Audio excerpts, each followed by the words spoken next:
Are you prepared for what the other side of healing can look like?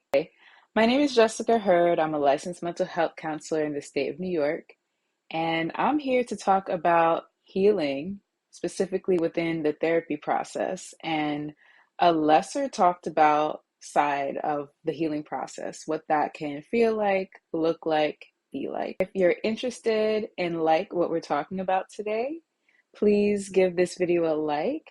Please share it with a friend or two and subscribe so that you can continue receiving content like this right into your YouTube feed. So to start, I just want to read a quote from one of Marie Kondo's books, which I think was such a great book and really relates to this topic today. So the name of this book is The Life-Changing Magic of Tidying Up. And the quote I'd like to read is this: "The process of assessing how you feel about the things you own, identifying those that have fulfilled their purpose, expressing your gratitude, and bidding them farewell is really about examining your inner self, a rite of passage to a new life." And the reason why I think that's so applicable here is that healing too is sorting through parts of yourself, people, places, things that version of you knew and was comfortable with.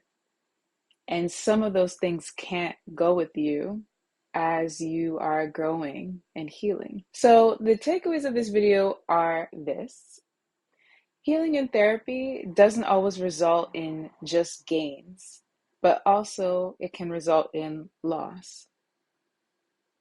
The transformation that takes place in therapy can be uncomfortable and even painful.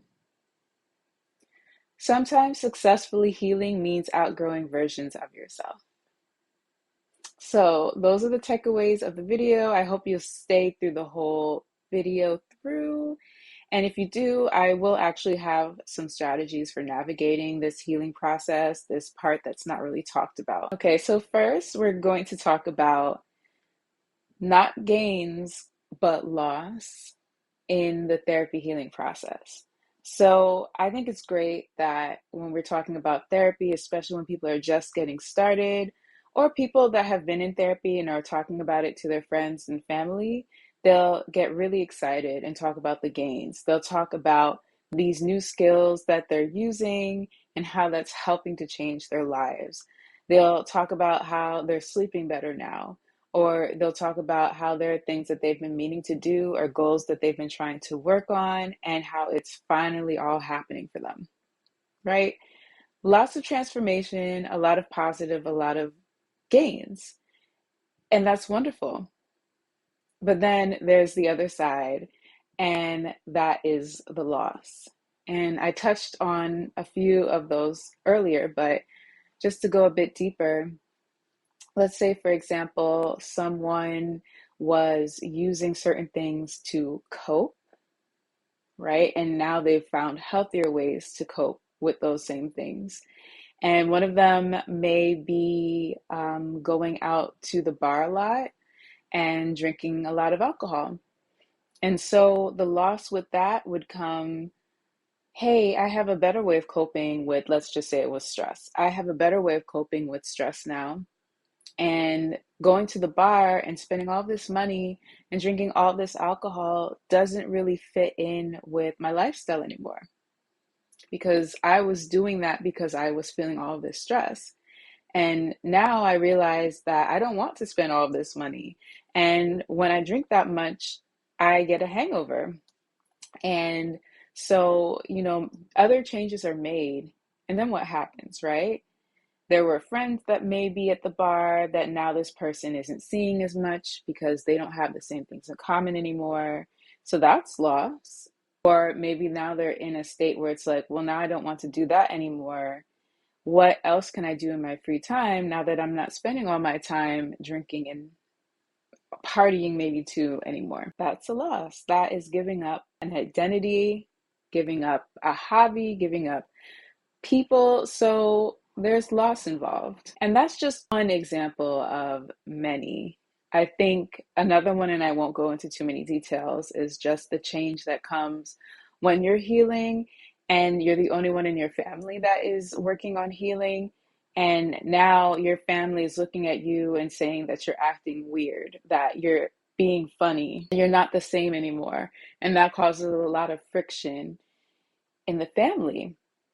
And again, I won't go into too many details with this. That's probably another video, but just what kind of loss can come from that, right? Like maybe people not wanting to interact with you the same way anymore. Maybe you will decide, like, I can't do that anymore. Like, that's not healthy. The things that we in the family agree is our part of our lifestyle. So, there's loss that can come with that as well. And that can feel really scary. So that leads into the second thing, which is the transformation that takes place in therapy can be uncomfortable and even painful. So adding scary to that, right? Because it is a lot of change and we're not in control of change, right? So not knowing what type of change to anticipate, not knowing, how uncomfortable it might get. But that's when you have a supportive therapist that can really help navigate that with you and help you to prepare for that and help you to even anticipate some of what's coming so that you can brace yourself, like not just go into it blindly. So there is that, just like uncomfortable, it could be painful, but it's worth it for sure. You think about all that you're gaining in contrast to that space of just getting to the other side, right? So that was point number two. And then the last one is sometimes successfully healing means outgrowing a version of yourself. So forgetting how everyone else may react to the change, there is just a need to sometimes form a new identity, which is I was that person that did X, Y, and Z. And now who am I? And so that might mean shedding parts of yourself that you were comfortable with, familiar with. And that can be a confusing journey too. And of course, that's where therapy is still helpful, where it's just like, who are you becoming and what are your needs now? What types of people do you want to be around? It's a beautiful thing. But yeah, just being upfront and honest about like how confusing that could be and how scary that could be. So, yes, that was the third point, is just there's a new version of you on the other side of healing. Now it's just the strategies that I mentioned before. So, how do I get through this time? I'm getting all these gains, but there are all these losses as well. And how do I just make sense of it all, get through this? So, here are my strategies for this. One is to just be gentle and kind with yourself. This is a real experience. You're not making it up. And just being kind to yourself through it, not beating yourself up and not being unrealistic with how long it will take or any of the emotions that come up as you're going through it. Remembering that it's okay to change, right?